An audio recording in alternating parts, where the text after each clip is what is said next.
കേണിച്ചിറയിൽ നിന്ന് പിടികൂടിയ കടുവയെ തിരുവനന്തപുരം മൃഗശാലയിലേക്ക് മാറ്റും. ചീഫ് വൈൽഡ് ലൈഫ് വാർഡന്റേതാണ് ഉത്തരവ്.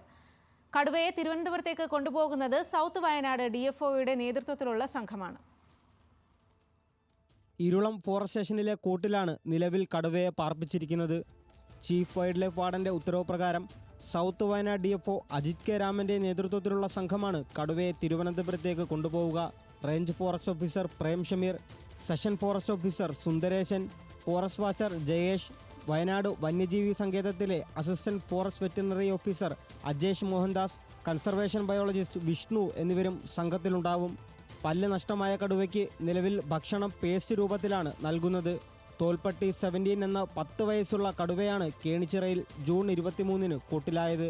വളർത്തുമൃഗങ്ങളെ കൊന്ന കടുവ പ്രദേശത്ത് വലിയ ഭീതി സൃഷ്ടിച്ചിരുന്നു. ന്യൂസ് മലയാളം, വയനാട്.